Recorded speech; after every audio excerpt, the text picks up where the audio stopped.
Assalamualaikum warahmatullahi wabarakatuh.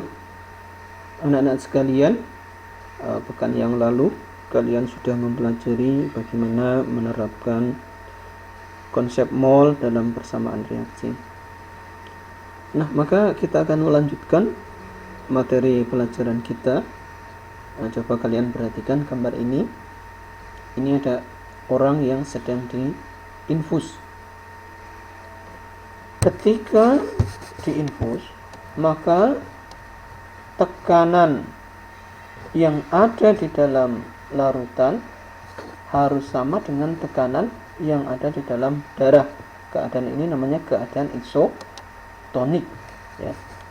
Nah, tekanan itu, tekanan infus ini dipengaruhi oleh konsentrasi atau kadar zat yang ada di dalam cairan infus tersebut. Nah, maka pada kesempatan ini kita akan belajar bagaimana menghitung kadar atau konsentrasi.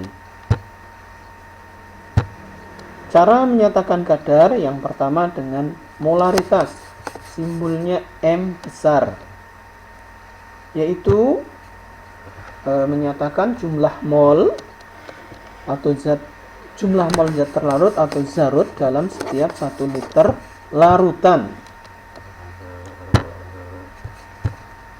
Jadi jumlah mol berarti satuannya mol dalam setiap 1 liter.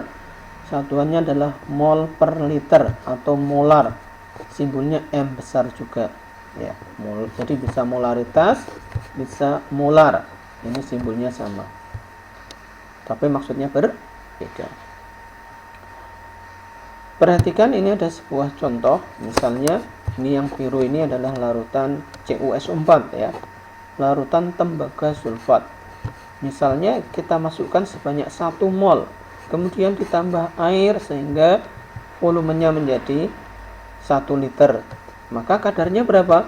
Jumlah molnya 1 setiap 1 liter. Maka kadarnya adalah 1 molar.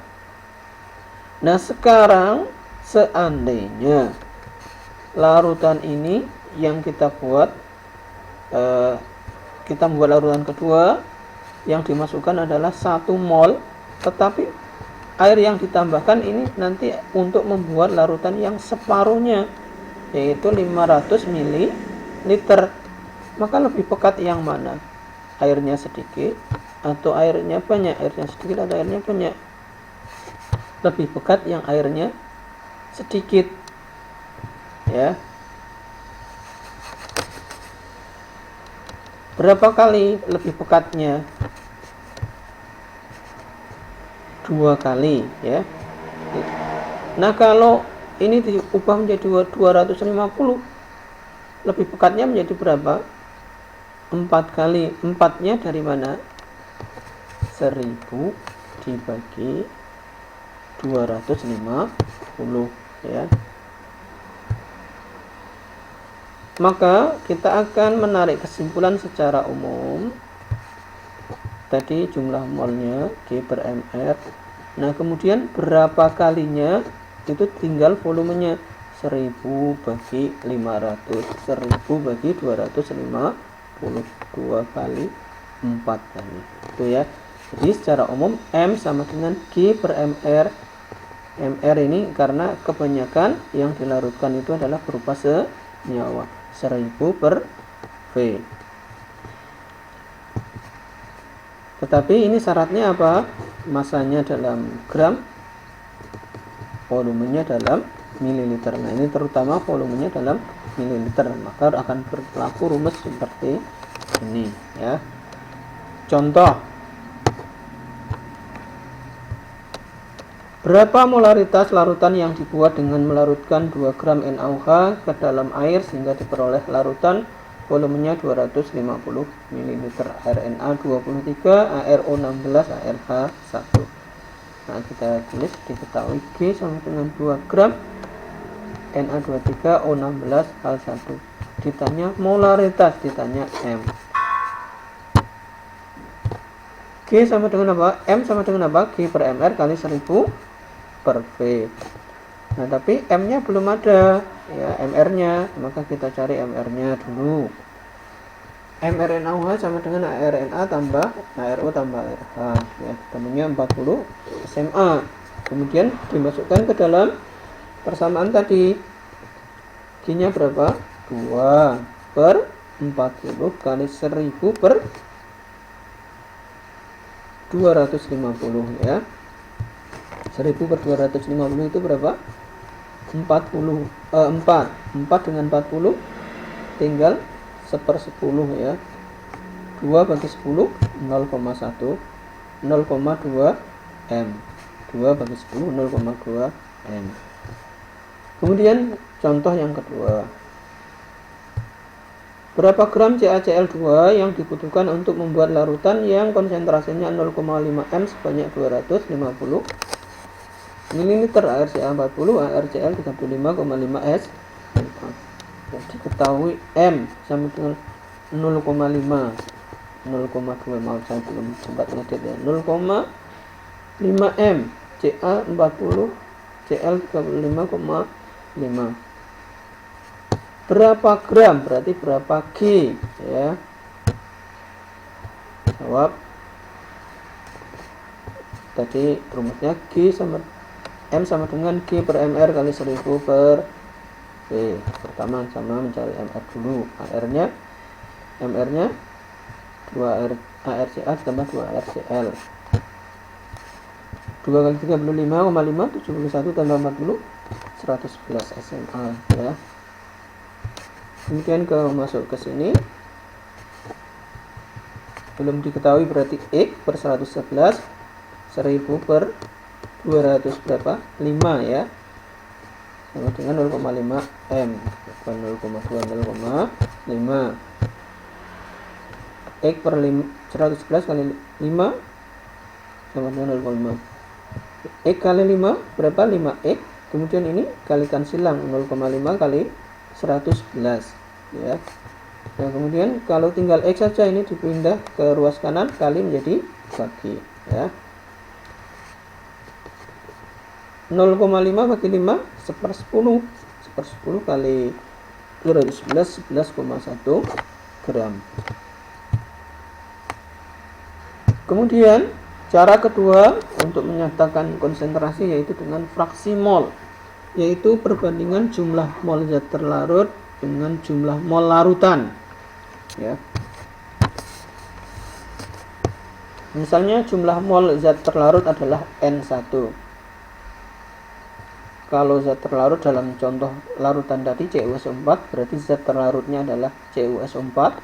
Ini berupa serbuk tadi, aslinya berupa serbuk, kemudian dilarutkan dalam air, pelarutnya adalah air, ya. Kalau pelarutnya air, meskipun jumlahnya lebih sedikit, itu selalu yang dianggap pelarut adalah air. Misalnya ini 75 gram, ini 25 gram, tetap pelarutnya air. Tetapi untuk pelarutnya yang bukan air, yang dianggap pelarut adalah yang jumlahnya lebih banyak. Kembali ke sini, misalnya jumlah mol zarut itu N1, jumlah mol pelarut N2, maka fraksi mol adalah jumlah mol zat terlarut N1. Jumlah mol larutan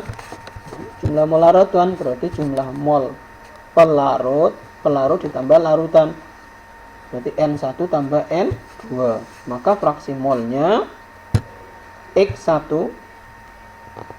Kalau fraksi mol otomatis adalah fraksi mol zat terlarut adalah N1 dibanding N1 plus N2. Sedangkan fraksi mol pelarutnya adalah N2 dibanding N1 plus N2. Contoh,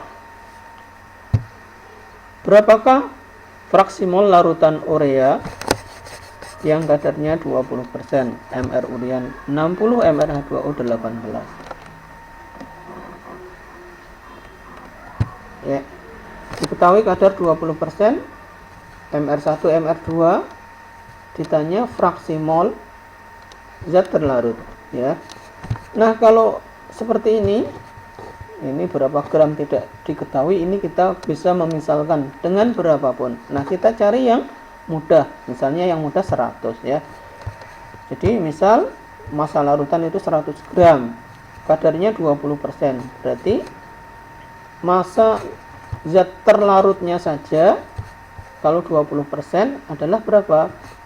20 per 100 kali 100 gram, 20 gram ya. Kalau zat terlarutnya 20 sedang massa totalnya 100, berarti pelarutnya saja adalah 80 gram.